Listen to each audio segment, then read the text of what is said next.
Hello friends, कैसे हैं आप सब। मैं सरिता मिश्रा आपके अपने ओम शिव शक्ति क्लासेस पर स्वागत करती हूं और उम्मीद करती हूं कि सभी मेरे फ्रेंड्स खुश होंगे, प्रसन्न होंगे, है ना। फ्रेंड्स, जैसा कि आप सब जानते हैं कि डेली क्लासेस यहाँ पर रहती हैं, है ना। शाम को 6 बजे डेली क्लास रहती है। आपको 12 बजे वाली क्लास भी कुछ दिनों के लिए स्थगित की गई है, फिर जैसे ही थोड़ा 8 से 10 दिन हो जाएगा स्टार्ट कर देंगे, है ना। थोड़ी प्रॉब्लम की वजह से वो क्लास स्थगित कर दी गई है, ठीक है। चलिए, तो ये आपकी शाम की 6 बजे वाली क्लास डेली रहेगी और रात्रि की आपकी 9 बजे वाली क्लास। इनमें कोई भी आपको डाउट नहीं है कि आपकी क्लास है या नहीं, आपको डेली क्लास मिलेंगे, ठीक। चलिए, तो जानते हैं कि यहाँ पर हम आज सीडीपी करेंगे, है ना। आज हमारी सीडीपी क्लास है यहाँ पर, तो सभी लोग जुड़े रहेंगे क्लास के अंत तक, समझ में आ जाएगा। तो शेड्यूल आप लोग यहाँ पर शाम को 6 बजे, है ना, डेली, और रात्रि के 9 बजे डेली, ये सभी टेट एग्ज़ाम के लिए है। जो शाम की 6 बजे वाली क्लास रहती है, हम वो MPPB जो MP टेट का एग्ज़ाम हुआ था, है ना, प्रीवियस ईयर में, अभी जो पिछले साल वर्ग 2 वालों का एग्ज़ाम हुआ, तो वो हम अपने यहाँ पर कंप्लीट करेंगे, कंप्लीट सीडीपी करेंगे, तो ताकि आपको कोई भी डाउट ना रह जाए, है ना।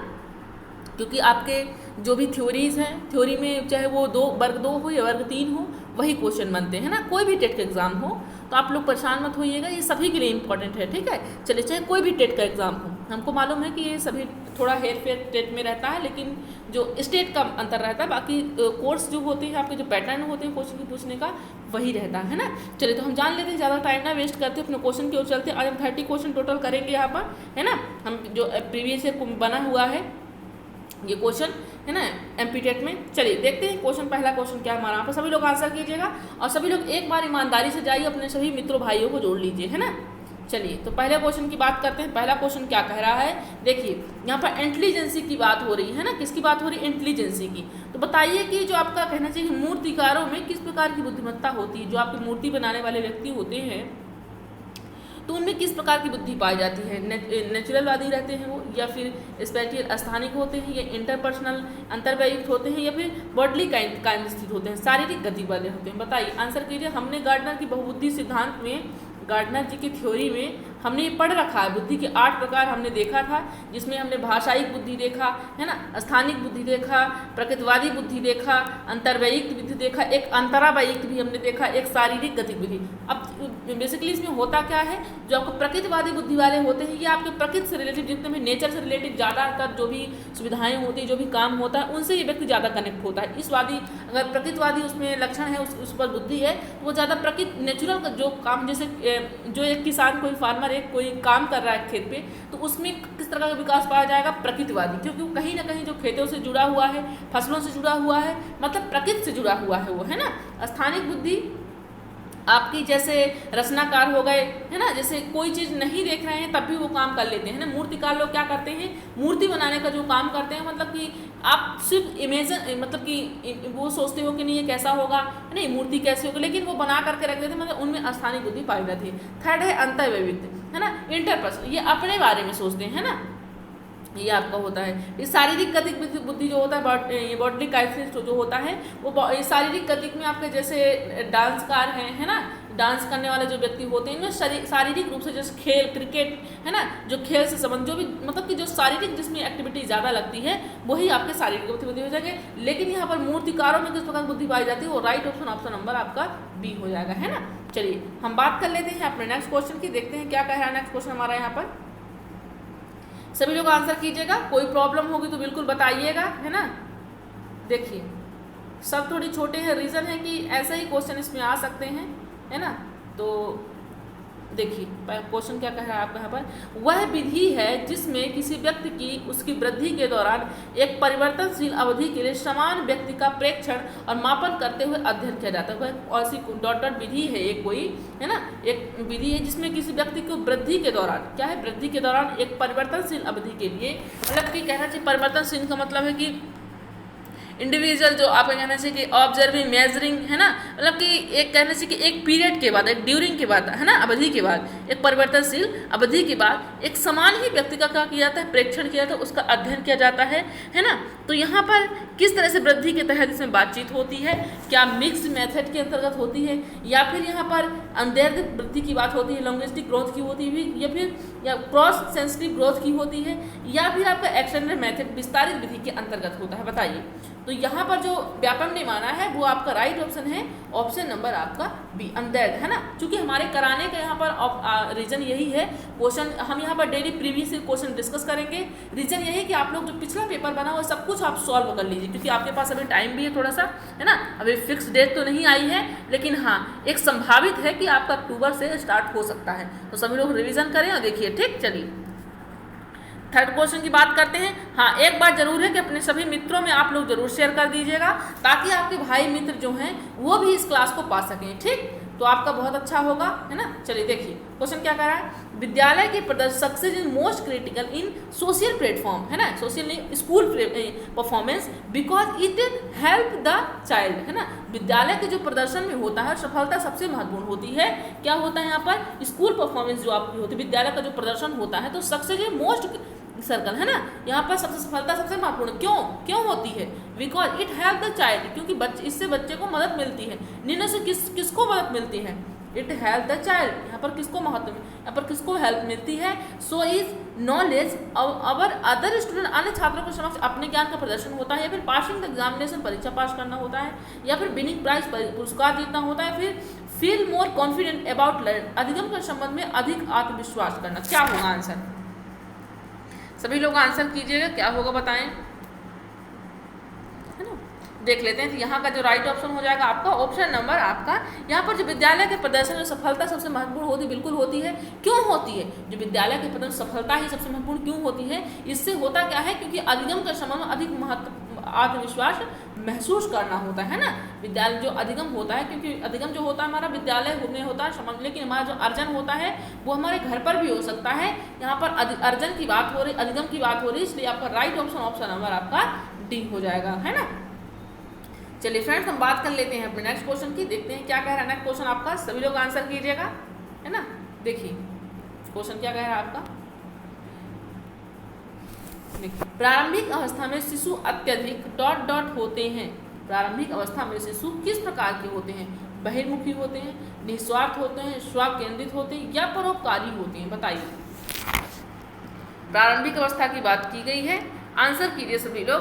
अब ये बताइए, पहले बताइए बहिर्मुखी किसे कहते हैं। जो बच्चा सबके बारे में सोचता है वो कैसा होता है, बहिर्मुखी होता है। वो बच्चा कैसा होता है, वो बहिर्मुखी होता है, ठीक है। निस्वार्थ मतलब कोई स्वार्थ नहीं होता है ना, अनसेल्फिश होता है। इकोसेंट्रिक की बात की गई, ये किसने बात की, इकोसेंट्रिक की बात कौन करता है, जीन पियाजे हमारे बात करते हैं ना। एक इकोसेंट्रिक होता है ना, और एक इगोसेंट्रिक को ही इन्होंने, जो आपके वाइगोस्की जी हैं, उन्होंने क्या कहा है, उन्होंने व्यक्ति केंद्रित कहा है ना। इन्होंने स्वयं केंद्रित कहा, अहम केंद्रित कहा जीन पियाजे जी, और जो आपके वाइगोस्की जी हैं उन्होंने क्या कहा, व्यक्ति केंद्रित कहा, ठीक। चलिए फिर आपका ये है परोपकारी है आपका। तो जो प्रारंभिक अवस्था शिशु अत्यधिक पाए जाते हैं वो इगोसेंट्रिक, इसमें बच्चा बेसिकली करता क्या है, इसमें बच्चा जो है मन ही मन अपने बातचीत करता है। जैसे आप 2 से 4 बच्चों को एक साथ ग्रुपिंग में कर दो तो बच्चे क्या करेंगे, अपने अंदर ही बात करेंगे, लेकिन वो आपको पता नहीं चलेगा कि वो क्या बात कर रहे हैं, अपनी सीक्रेट वो नहीं बताना चाहेंगे, है ना। प्रारंभिक अवस्था में ऐसा कुछ लक्षण होता है। चलिए तो हम बात कर लेते हैं अपने नेक्स्ट क्वेश्चन की, देखते हैं क्या कह रहा है नेक्स्ट क्वेश्चन। सभी लोग आंसर कीजिएगा, है ना। चलिए बताइए, बहुत प्यारा क्वेश्चन आया है, क्योंकि हम पढ़ भी चुके हैं, इस क्वेश्चन को हम पढ़ चुके हैं, है ना, इसलिए सभी लोग को आंसर करना यहाँ पर, है ना। चलिए देखिए क्या कह रहा है क्वेश्चन यहाँ पर, देखिए। पारंपरिक रूप से मैस्लो के सिद्धांत में कितने प्रकार की आवश्यकताओं को वर्णित किया जाए, है ना। Conventionally how many type of need are explained in Maslow theory, मतलब मैस्लो थ्योरी में ये आपकी जो नीड है, मतलब नीड की मतलब आवश्यकताएं हैं, इनको एक्सप्लेन किया गया है। तो हाउ मेनी टाइप, कितने प्रकार की किया गया है, बताइए।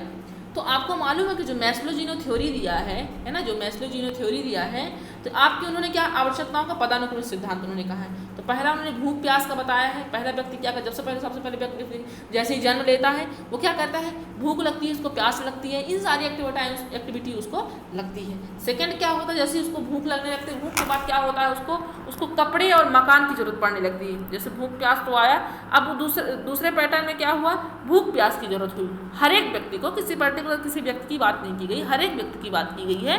तो ये आपका सेकंड टर्म्स में हो जाए। थर्ड टर्म्स में क्या बच्चा क्या करता है, बच्चा जो यहाँ पर होता है ये सोशल कॉन्ट्रैक्ट, मतलब कि ये इसको यहाँ पहले रोटी, यहाँ पर कपड़ा, रोटी मिला, पहले में भूख होता, भूख प्यास आपका रोटी होता है, फिर यहाँ पर कपड़ा होता है, फिर तीसरा मकान होता है, मकान चाहता है, चौथे में क्या चाहता है, मतलब कि आपका यहाँ पर जब मकान चाहेगा तो ये भी समझता है कि ये भी सोशल में भी थोड़ा बहुत जगह मिलना चाहिए, हमको भी मिलना चाहिए, है ना, कुछ ऐसा समाज के बारे में भी सोचता है। अब जब पांचवी अवस्था यहाँ पर जब आती है, यहाँ पर मैस्लो जी के अकॉर्डिंग, तो यहाँ पर बेसिकली बच्चा करता क्या है, यहाँ पर बच्चा जो सोचता है वो सोचता कि नहीं, अगर हमारे मम्मी पापा का एक जगह है, एक स्थान है समाज में, तो हमें भी कोई हमारे नाम से जाने। किसके नाम से? हमारे नाम से। तो टोटल हमने कितने प्रकार देखे हैं? 1 देखे, 2 देखे, 3 देखे, 4 देखे, 5 देखे, है ना। तो टोटल हमने यहाँ पर देख लिया 5 प्रकार के यहाँ पर उन्होंने आवश्यकताओं का पदानुक्रमिक सिद्धांत दिया है।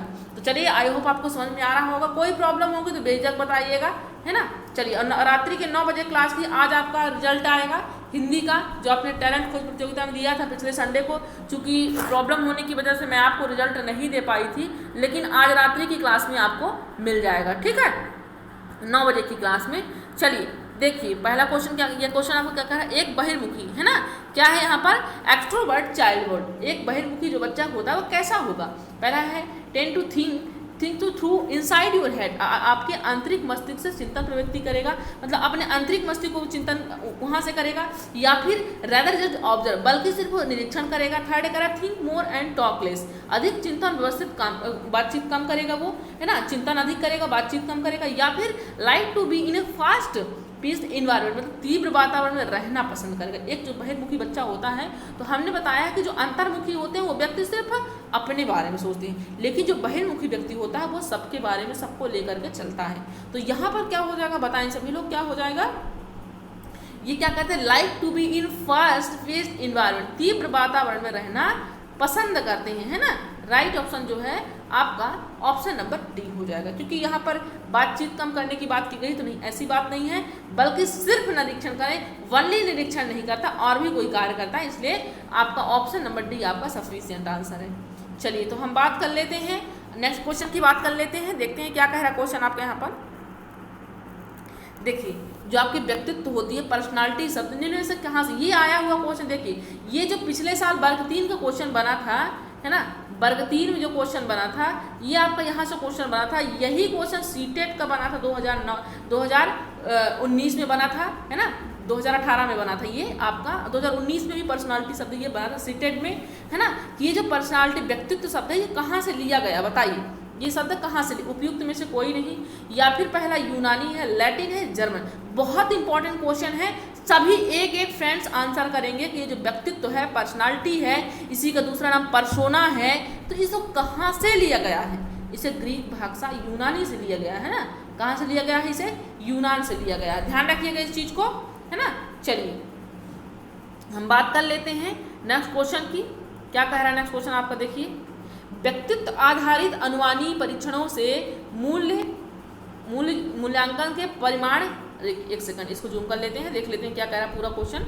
देखिए, व्यक्तित्व परिमाण the assessment result from personality based projective test are, मतलब कि जो व्यक्तित्व आधारित अनुमानित परीक्षण होते हैं, क्योंकि आपको मालूम है कि सिर्फ आपका यहाँ पर असेसमेंट सिर्फ आपके लर्निंग के हिसाब से नहीं होता है, आपके एक पर्सनालिटी चेकअप के लिए भी एक आपका यहाँ पर मूल्यांकन होता है ना, असेसमेंट भी हो उसका, पर्सनालिटी से रिलेटिव भी होता है। तो प्रोजेक्ट आपको मालूम है कि प्रोजेक्टिव मेथड भी होती है ना, विधियाँ होती हैं, एक ऑब्जेक्शनल मेथड भी होती है ना, प्रेक्षण भी होती है और आपकी प्रक्षेपी भी होती है, दोनों मेथड आपकी होती हैं प्रयोग करने के लिए, कि ये व्यक्ति अगर व्यक्तित्व करना है तो प्रक्षेपी करना है ना, और अगर असेसमेंट आपका लर्निंग का करना है तो वहाँ पर ऑब्जर्वेशन मेथड से, प्रेक्षण विधि से प्रयोग करना है, ठीक। चलिए, तो देख लेते हैं यहाँ पर जो क्वेश्चन कह रहा है कि व्यक्तित्व आधारित अनुमानी परीक्षण से मूल्यांकन के परिणाम है, क्या सरल है, या फिर कंट्रोवर्शियल विवादास्पद है, या फिर फॉल्ट व्यर्थ है, ऑब्जेक्टिव है। सभी लोग आंसर कीजिए।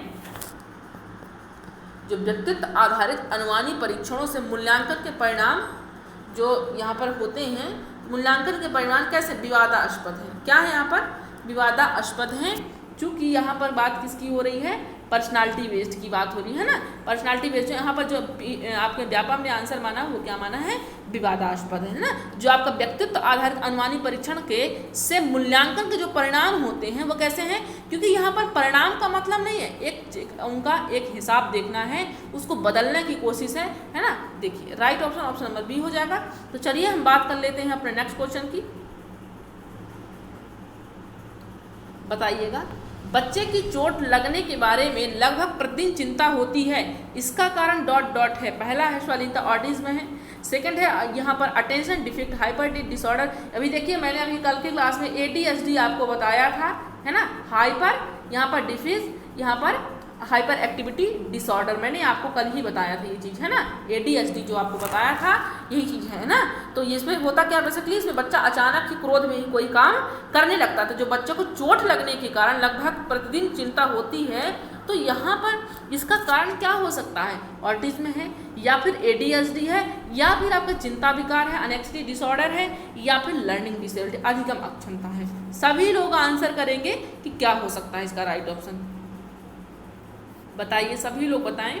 इसका राइट ऑप्शन नंबर आपका सी हो जाएगा, है ना, ऑप्शन नंबर सी। यहाँ पर चिंता विकार है ना, एंग्जाइटी डिसऑर्डर है ये क्या है, ये डिसऑर्डर है, नॉट टू लर्निंग एबिलिटी, है ना, ध्यान देना है आपको, ठीक। चलिए हम बात कर लेते हैं अपने नेक्स्ट क्वेश्चन की, देखते हैं क्या कह रहा है नेक्स्ट क्वेश्चन हमारा यहाँ पर। सभी लोग आंसर कीजिएगा और फ्रेंड्स सभी लोग शेयर करके जरूर आइएगा ताकि आपके भाई मित्र भी जो हैं वो सभी जुड़ पाएँ, ठीक है। चलिए देखिए, which of the following is not in individual difference likely to affect learning, है ना, निम्नलिखित में से कौन सा एक व्यक्तित्व अंतर नहीं है जो संभवतः अधिगम को प्रभावित करता है। क्या बॉडी मास है या फिर इंटेलिजेंस है, एक्सपीरियंस है, मोटिवेशन है। सभी लोग आंसर कीजिएगा कौन सा ऐसा ऑप्शन है व्यक्तिगत अंतर नहीं है जो कि संभवतः अधिगम को प्रभावित नहीं करता है। कुछ ऐसे ऑप्शन होते हैं जो अधिगम को, बुद्धि को सीखने को प्रभावित करते हैं, लेकिन यहाँ पर कौन सा ऐसा ऑप्शन है जो अधिगम को प्रभावित नहीं करता। तो बेसिकली आपको मालूम है कि जो बुद्धि होती है, बुद्धिमत्ता, इंटेलिजेंस होती है वो आपको प्रभावित करती है ना, और आपका यहाँ पर एक्सपीरियंस भी आपको प्रभावित करता है। अगर आपका एक्सपीरियंस अच्छा है तो काम अच्छा कर लेंगे, अगर आपका एक्सपीरियंस अच्छा नहीं है तो काम अच्छा नहीं कर पाएंगे। मोटिवेशन भी आपका जरूरी है, हर एक एरिया में आपको मोटिवेशन जरूरी है। कभी कभी अपन बोर हो जाते हैं, दुखी हो जाते हैं, तो जो हमारे पेरेंट्स होते हैं वो हमें क्या करते हैं, मोटिवेट करते हैं, तो हम फिर से उसी तरह से काम में लगन में लग जाते हैं। तो यहाँ का जो राइट ऑप्शन होगा वो आपका ऑप्शन नंबर फर्स्ट, क्योंकि बॉडी मास की बात हो रही है, शरीर द्रव्यमान की बात हो रही है, तो यहाँ पर जो अधिगम से रिलेटिव ये नहीं है ना। यहाँ पर चलिए बात कर लेते हैं नेक्स्ट क्वेश्चन की, देखिए क्या कह रहा है नेक्स्ट क्वेश्चन, बताइए। In an aptitude test, any atism for of a person future possibilities of accomplishment is ... एक योग्यता में किसी व्यक्ति के भविष्य की उपलब्धियों की संभावनाओं का कोई भी अनुमान ... है, क्या है बताइए। एक संभावना है या फिर आपकी एक निश्चितता है, एक प्रश्न है या फिर एक धारणा है। मतलब कहने के एक योग्यता परीक्षा में किसी व्यक्ति के भविष्य की उपलब्धियों की संभावना का कोई भी अनुमान जो होता है वो कैसा होता है। योग्यता परीक्षा में मान लीजिए एप्टीट्यूड क्या टेस्ट लिया जा रहा है ना, ये क्या है, is an in aptitude test, है ना, एनी एस्टीमेट, कोई भी यहाँ पर कोई भी संभावित, मतलब कि कोई भी अनुमान के बिना एस्टीमेट बनाए ही क्या टेस्ट ले लिया जाता है। तो वो जो फ्यूचर के लिए पॉसिबिलिटीज होती हैं, तो एक्ट जो आपके कॉम्प्लीमेंट्स होते हैं वो कैसे होते हैं, अनुमान कैसे लगा सकते हो, बताइए सभी लोग आंसर कीजिए। तो यहाँ पर एक हम कैसे अनुमान लगा सकते हैं, एक पॉसिबिलिटी रख सकते हैं ना, एक हम पॉसिबिलिटी रख सकते हैं कि ऐसा भी हो सकता है। सर्टेनली निश्चित हम नहीं कह सकते हैं कि कोई भी अनुमान जो होता है भविष्य के लिए, है ना। योग्यता परीक्षा से आपने किसी का टेस्ट लिया, टेस्ट लेने के बाद आप ये निर्धारित तो नहीं कर सकते हो कि इसका फ्यूचर क्या हो जाएगा, है ना। एक हम संभावना जरूर बता सकते हैं कि बेटा अगर आप पढ़ाई नहीं करोगे तो आपके मार्क्स अच्छे नहीं आएंगे, लेकिन आप निश्चित तौर पर नहीं बता सकते हो कि बेटा तुम 100% फेल हो जाओगे, है ना। आप निश्चित नहीं कर सकते हो, एक प्रश्न नहीं है, ये एक धारणा नहीं है, ये आपकी एक संभावना है जो कि आप किसी व्यक्ति को यहाँ पर बता रहे हो, ठीक है। चलिए तो हम बात कर लेते हैं अपने नेक्स्ट क्वेश्चन की, बताइए आंसर कीजिए सभी लोग। Moving from example to generalisation, उदाहरणों से सामान्यकरण की ओर जो बढ़ता है वो आपका कोरिलेशन सहसंबंध कहलाता है, इंडक्टिव मेथड कहलाता है, इंसिडेंटल मेथड का या डिडक्टिव मेथड। सभी लोग बताएं उदाहरण से सामान्य की ओर जब हम जाते हैं वो कौन सा मेथड होता है, सभी लोग बताएंगे क्या होगा राइट ऑप्शन आपका। माय डियर फ्रेंड्स, आप सबको शेयर करना है, आपके जितने साथी छूट गए हैं, रह गए हैं, उन सभी को सूचित कर दीजिए, सभी को क्लास शेयर कर दीजिए, और रात्रि की 9 बजे वाली क्लास कोई भी मिस नहीं करेगा, ठीक है। चलिए अब बताइए किसका होगा। उदाहरण से सामान्य की ओर किसमें जाते हैं हम, यहाँ पर इंडक्टिव मेथड में, आगमन विधि में हम जाते हैं। हम कहाँ जाते हैं, इंडक्टिव मेथड में हम जाते हैं ना, उदाहरण से सामान्य की ओर। चलिए हम बात कर लेते हैं नेक्स्ट क्वेश्चन की, देखते हैं।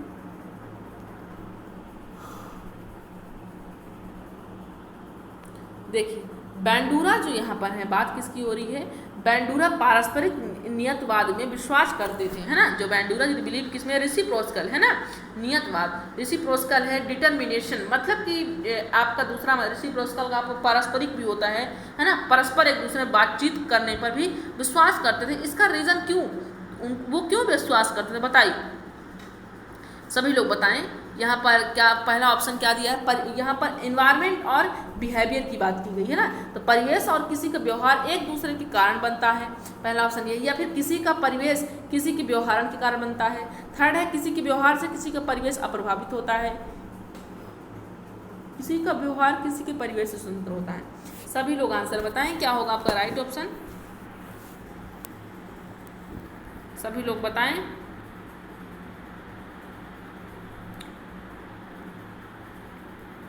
क्या होगा राइट ऑप्शन आपका यहाँ पर।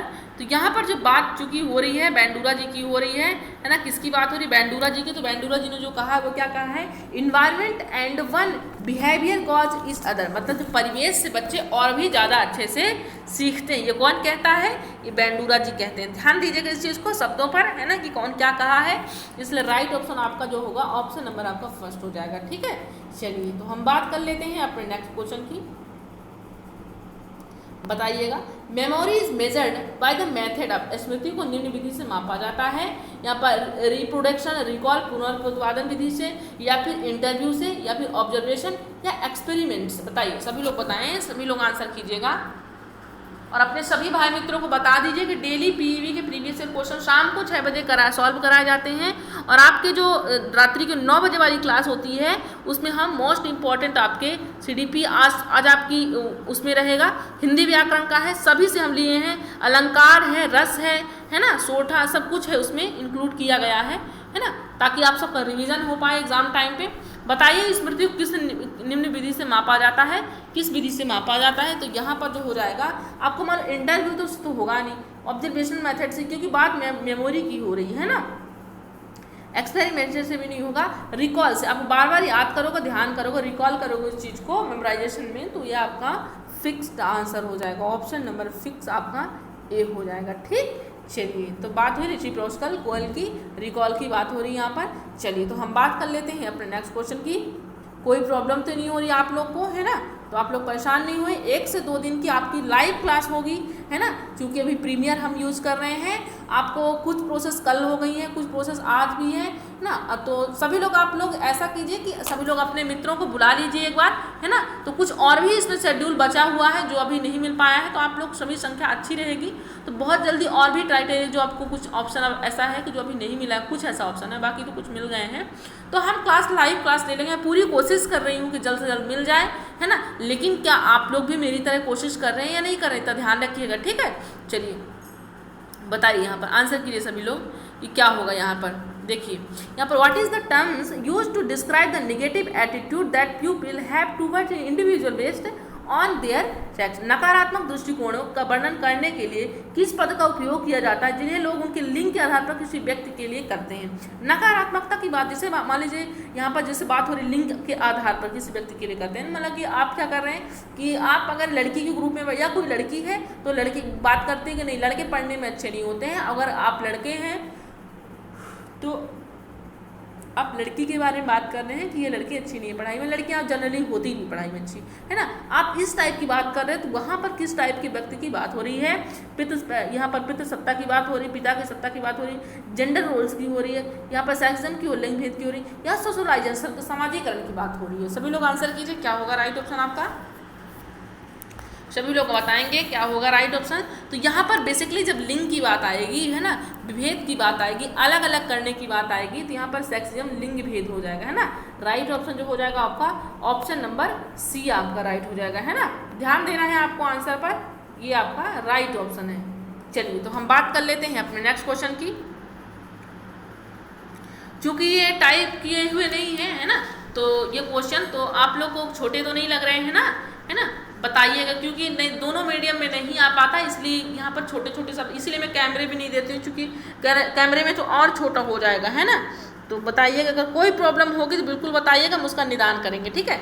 चलिए बताइए what is the terms that पियाजे use to describe imitation carried out with part of body that one can not see. वह शब्द क्या है जिसका उपयोग पियाजे ने शरीर के उन हिस्सों को साथ की नकल का वर्णन करने के लिए किया है जिन्हें कोई नहीं देखा है। या फिर यहाँ पर अदृश्य नकल की, स्थानिक नकल की, दार्शनिक नकल की, मॉडल नकल की, किसकी बात उन्होंने की है बताइए।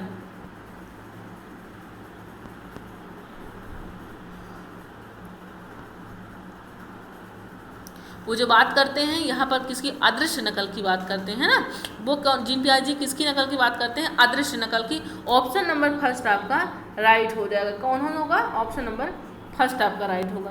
तो चलिए फ्रेंड्स अब बात कर लेते हैं नेक्स्ट क्वेश्चन की। अच्छा आप लोग ये बताइए, किसी को ये टाइमिंग को लेकर के प्रॉब्लम तो नहीं हो रही है ना किसी को? अगर किसी को होगी तो बिल्कुल बताइएगा, ठीक है। चलिए आप सबके अकॉर्डिंग ही सब कुछ रखा जाएगा।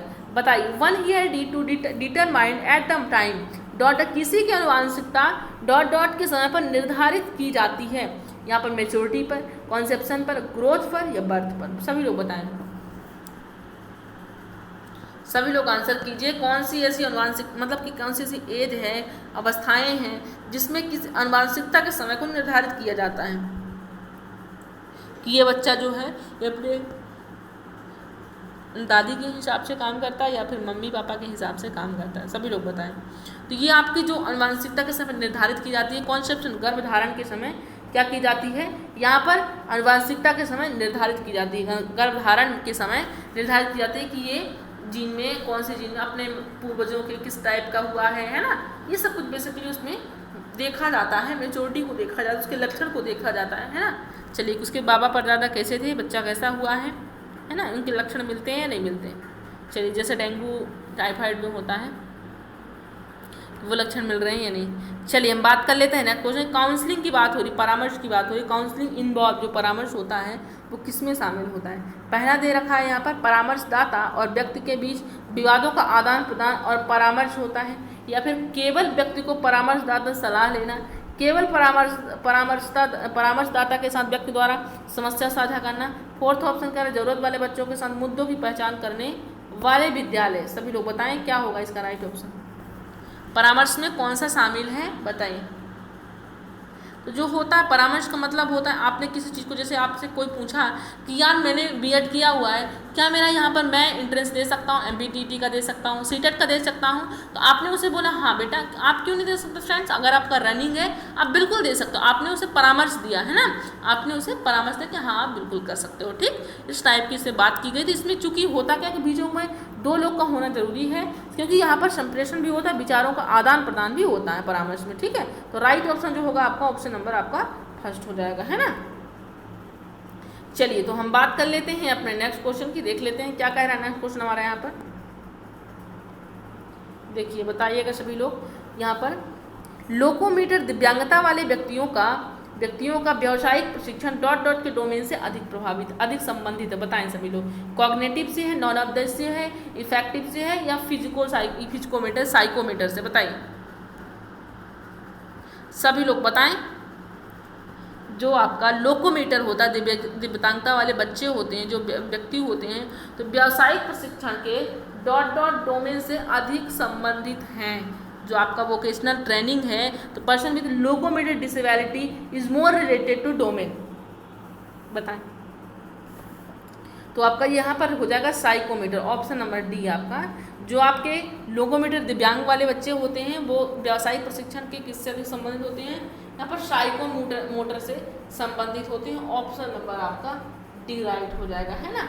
चलिए हम बात कर लेते हैं नेक्स्ट क्वेश्चन की, लेकिन नेक्स्ट क्वेश्चन करने से पहले मैं बता देती हूँ, शाम को 6 बजे डेली क्लास रहेगी, रात्रि के 9 बजे डेली क्लास रहेगी। अगर आप कहीं भी रहते हैं भाई मित्र, सभी लोग लाइव क्लास पर डेली आ जाया करिए, है ना। और अगर किसी को, जैसे बहुत सारे साथियों को कहना होता है कि मैम लिंक नहीं मिल पा रही है, तो आप लोग एक काम जरूर कीजिएगा कि आप लोग नंबर सेव कर लेंगे मेरा, जो मेरा पर्सनल व्हाट्सअप का नंबर है, वो अगर आप सेव कर लेंगे तो आपको लिंक, सभी को ब्लू लिंक मिल जाया करेगी, है ना। और आप सभी लोग ग्रुप में जुड़ जाइए, है ना, बहुत सारे ग्रुप बने हुए, ग्रुप में जुड़ जाइए, साथ ही साथ टेलीग्राम में जुड़ जाइए और फिर उसका लाभ लीजिए, आनंद कीजिए और पढ़ाई कीजिए, है ना। चलिए अपने समय को इधर बिल्कुल ना गवाएं। हम देख लेते हैं नेक्स्ट क्वेश्चन अपना।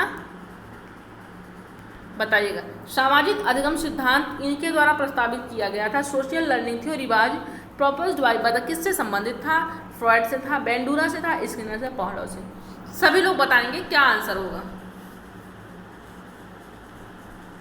बताएं सभी लोग। आपका एक शब्द है जैसे आपको बाइगोस्की जी है ना, एक क्या है बाइगोस्की जब है, तो बाइगोस्की की जब बात आएगी तो आप क्या लिखोगे, सामाजिक सांस्कृतिक बहुत डाउट आता है बच्चों में, ध्यान रखिएगा यहाँ से, सामाजिक सांस्कृतिक सिद्धांत बाइगोस्की जी में आता है। अब दूसरा ये आता है बैंडूरा जी में भी वही शब्द आता है, बैंडूरा जी में भी ये क्या कहते हैं अधिगम को, ये सामाजिक अधिगम कहते हैं, है ना, ये भी क्या कहते हैं सामाजिक अधिगम, बैंडूरा जी भी अधिगम को इस तरह बोलते हैं ना। तो यहाँ पर जो राइट ऑप्शन सामाजिक अधिगम तो बैंडूरा जी हो जाएगा, ऑप्शन नंबर आपका बी राइट हो जाएगा, है ना। चलिए तो हम बात कर लेते हैं अपने नेक्स्ट क्वेश्चन की, बताइएगा सभी लोग आंसर कीजिएगा। सामाजिक रूप से अपरिपक्व छात्रों की डॉट डॉट छात्रों के रूप में जाना जाता है। जो सामाजिक रूप से अपरिपक्व होते हैं ना, सोशली जो इमेच्योर होते हैं स्टूडेंट, उनको और भी और किस नाम से जाना जाता है, क्या उन्हें डिपेंडेंट बच्चों के नाम से जाता है, या फिर एलिनेटेड्स की, या फिर यहाँ पर सोशल के रूप, बताइए।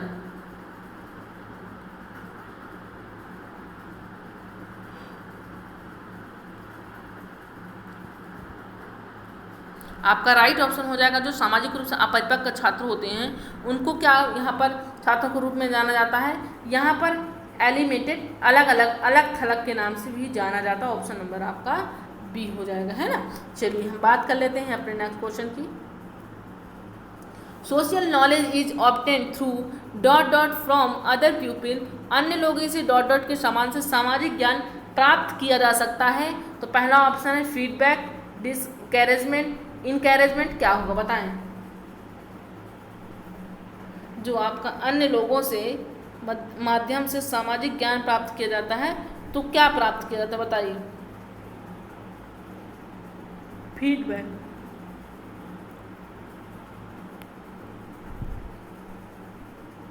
ऑप्शन नंबर ए आपका राइट हो जाएगा, है ना। चलिए हम बात कर लेते हैं अपने नेक्स्ट क्वेश्चन की।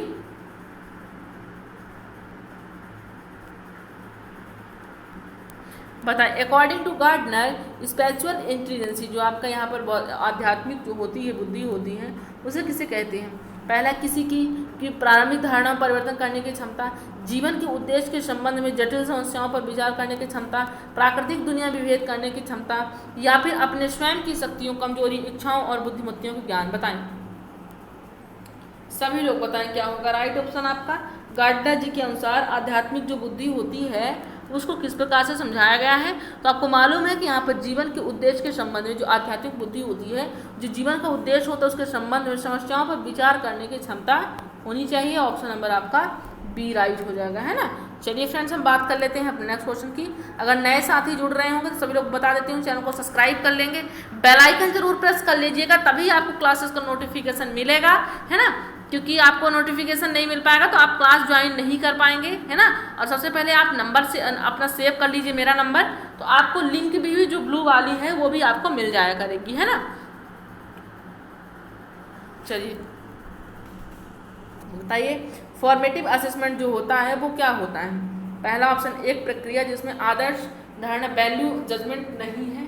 सेकेंड ऑप्शन है आपका यहाँ पर मानदंड के साथ तुलना कर छात्र अधिगम के मूल्यांकन द्वारा क्रियान्वित किया जाता है। थर्ड है उच्च कोटि मूल्यांकन में समय के शिक्षार्थी टर्नर की योग्यता निर्धारित करने के लिए उपयोग किया जाता है, या फिर शिक्षक के लिए अल्पतर लाभप्रद है क्योंकि यह शिक्षार्थी लर्नर के गुण और दोष को जानने में मदद नहीं करता। तो आपका जो रचनात्मक मूल्यांकन असेसमेंट है वो क्या है, ये a process that does not involve value judgement. जो आपका रचनात्मक मूल्यांकन है वो यहाँ पर जजमेंट धारणा को शामिल नहीं करता है ना। टेस्ट लेता है आपका, रीज़न यही होता है कि आपको एक फीडबैक दे सके, उस चीज़ को सुधार कर सके, लेकिन यहाँ पर जजमेंट करने के लिए, क्योंकि सेकंड और थर्ड ऑप्शन कह रहा है कि उच्च कोटि मूल्यांकन के माध्यम से शिक्षार्थी लर्नर की योग्यता निर्धारित करने के लिए उपयोग किया जाता है रचनात्मक मूल्यांकन का, या फिर आपका उच्च कोटि मूल्यांकन ये भी नहीं है, शिक्षक के लिए अवसर अल्पतर लाभप्रद है क्योंकि यह शिक्षार्थी लर्नर गुण और दोष जानने को मदद करता है। ये सब नहीं है, आपका ऑप्शन नंबर आपका फर्स्ट राइट हो जाएगा, है ना। चलिए तो हम बात कर लेते हैं अपने नेक्स्ट क्वेश्चन की, देखते हैं क्या कह रहा है नेक्स्ट क्वेश्चन हमारा यहाँ पर। The role of teacher in is a progressive education is that of a प्रगतिशील शिक्षक में विकास की जो भूमिका होती है वो क्या बताया गया है। डिसिप्लिन अनुशासनात्मक, इंस्ट्रक्टर प्रशिक्षक, गाइड मार्गदर्शन, या फिर लेसन प्लान पाठ योजनाकार। सभी लोग बताएं। क्या कहा गया है एनसीएफ 2005 के अनुसार? तो मालूम है कि एनसीएफ 2005 के अनुसार, प्रगतिशील शिक्षा यानी जॉन डीवी के अनुसार जो कहा है उन्होंने, टीचर को क्या कहा है, एक गाइड, मार्गदर्शन कहा है ना, लेकिन एनसीएफ 2005 ने सुविधादाता कहा, ये मार्गदर्शन कहते हैं और आपका जो एनसीएफ है वो सुविधादाता कहते हैं, ध्यान रखिएगा, ठीक है। चलिए हम बात कर लेते हैं नेक्स्ट क्वेश्चन की। शोध के अनुसार according to research Pir assessment is values because, जो आपके साथी सहपाठी होते हैं सहकर्मी मूल्यांकन में है, क्यों मूल्यवान है? पहला है इट इंकरेजमेंट, यहाँ पर इंकरेज दिया है कंपटीशन एमंग द स्टूडेंट, ये छात्रों के बीच प्रतिस्पर्धा को प्रोत्साहित करता है, या फिर आपका यहाँ पर छात्र अपने काम पर एक दूसरे प्रतिक्रिया प्राप्त कर सकते हैं, छात्र कक्षा में अपनी रैंक जानते हैं, या छात्रों के मूल्यांकन पर शिक्षकों के कार्य बोझ को कम कर देता है। शोध का जो सहकर्मी मूल्यांकन होता है ना, पीर असेसमेंट होता है, आपके फ्रेंड्स ग्रुप भी असेसमेंट रहते हैं, तो जो उसका मूल्यवान है, क्यों मूल्यवान है पीर असेसमेंट, बताइए। चूंकि छात्र अपने काम पर एक दूसरे प्रतिक्रिया, पीर में, बस पीर का मतलब है एक आपके ही बैच वाला जो फ्रेंड्स हो वो पीर कहलाएगा, है ना, वो आपका पीर कहलाएगा। उसमें होता क्या बेसिकली, छात्र अपने काम को दूसरे प्रतिक्रिया प्राप्त कर सकते हैं कि मेरा फ्रेंड्स कैसे काम कर रहा है, मैं कैसे कर रहा हूँ, ये सारी चीज़ें आपको वहाँ से भी सीखने को मिल जाएंगी, ठीक है। चलिए देखते हैं नेक्स्ट क्वेश्चन। अकॉर्डिंग टू, यहाँ पर बताया गया है फैबियानो पेलम मानोस गैने एटल, तो यहाँ पर 2004 के अनुसार बताया गया, कक्षा में आक्रामकता जो होती है, आक्रामकता गुणधर्मों का विनाश और गैर अनुपादन सहित विघटनकारी व्यवहार को कम करने के एक प्रभावी साधन निम्न है। पहला यहाँ पर देख लीजिए, टाइम आउट, टीओ जो फ्रॉम, यहाँ पर पॉजिटिव रिइंफोर्समेंट दिया है, सकारात्मक सुदृढ़ीकरण, टाइम आउट टीओ है, या फिर time out TO in the classroom, कक्षा में टाइम आउट, या फिर यहाँ पर कंपाउंड पनिशमेंट शारीरिक दंड, या फिर आपका डिटेंशन निरोध। पता है सभी लोग आंसर कीजिए क्या होगा राइट ऑप्शन आपका। तो ये किसकी बात हो रही है, या आपकी सकारात्मक रिइंफोर्समेंट की बात हो रही है ना, पॉजिटिव रिइंफोर्समेंट की बात हो रही है, ऑप्शन नंबर आपका फर्स्ट राइट हो जाएगा। तो चलिए हम बात कर लेते हैं नेक्स्ट क्वेश्चन की, देखते हैं क्या कह रहा है नेक्स्ट क्वेश्चन हमारा यहाँ पर। कभी कभी बच्चे माता पिता दोनों से अलग थलग हैं, ऐसा डॉट डॉट के नियम के कारण होता है, पृथक्करण, विविधता, प्रभुत्व या फिर प्रतीकगमन। सभी लोग आंसर कर दीजिए। कभी कभी जो बच्चे होते हैं वो अपने आप को माता पिता से क्या समझते हैं, अलग अलग समझने लगते हैं, नहीं पापा अलग है, मम्मी अलग है, हम अलग है, हमारे लिए कोई नहीं सोचता। ये किस नियम के कारण होता है, ये आपका विविधता के नियम के कारण होता है। किस नियम के कारण होता है बताएं सभी लोग, आपके विविधता के नियम के कारण, ऑप्शन नंबर आपका बी राइट हो जाएगा, है ना। चलिए तो हम बात कर लेते हैं नेक्स्ट क्वेश्चन की। फ्रेंड्स अगर मैं आपको बता देती हूँ, डेली क्लास यहाँ पर रहती है, शाम को 6 बजे रहती है एक क्लास, रात्रि के 9 बजे एक क्लास रहती है, 2 क्लास अभी रहती है, आपको डेली PDF यहाँ पर दे रही हूँ मैं, है ना। तो सभी साथी जुड़ जाएंगे, चैनल को सब्सक्राइब जरूर कर लीजिएगा, तभी आपको नोटिफिकेशन क्लास का मिल पाएगा, ठीक है। चलिए अब बताइए यहाँ पर, स्टर्नबर्ग की बुद्धिमत्ता का सिद्धांत में निम्नलिखित में से किस चरण में समस्या समाधान ज्ञात करना होता है। पहला अनुप्रयोग एप्लीकेशन, प्रतिष्ठित मैपिंग होता है, इनकोडिंग होता है, या फिर रिस्पॉन्स यानी प्रतिक्रिया होता है, क्या होता है बताएं। स्टर्नबर्ग की बुद्धिमत्ता के अनुसार निम्नलिखित में किस चरण समस्या समाधान ज्ञान करना उचित है। जो बच्चा समस्या समाधान कर सकता है स्टर्नबर्ग के अनुसार, बताएं। तो यहाँ पर जो राइट ऑप्शन हो जाएगा वो क्या हो जाएगा आपका, ऑप्शन नंबर डी, रिस्पॉन्स, है ना, प्रतिक्रिया आपका राइट ऑप्शन हो जाएगा, ऑप्शन नंबर डी हो जाएगा। तो फ्रेंड्स आज के 30 क्वेश्चन ही थे, उम्मीद करती हूँ आपको सेशन अच्छा लगा होगा। कोई प्रॉब्लम आती है, छोटी भी प्रॉब्लम आती है तो आप लोग मुझे बेझिझक बताइएगा, कोई प्रॉब्लम नहीं। ओम शिव शक्ति क्लास आपके साथ हमेशा है ना। तो ध्यान दीजिएगा और क्लास डेली अटेंड कीजिए, शाम को 6 बजे, रात्रि के 9 बजे। अपने सभी दोस्तों में मन लगा करके ईमानदारी से आप लोग शेयर कर दीजिए, विदाउट मेरे बिना कुछ कहे हुए, ठीक है। चलिए तो फ्रेंड्स आज के लिए बस इतना ही था, उम्मीद करती हूँ सेशन आपको अच्छा लगा होगा, है ना। कोई आपको त्रुटि लगी होगी तो मुझे क्षमा कर दीजिएगा, है ना। चलती हूँ, जय हिंद जय भारत।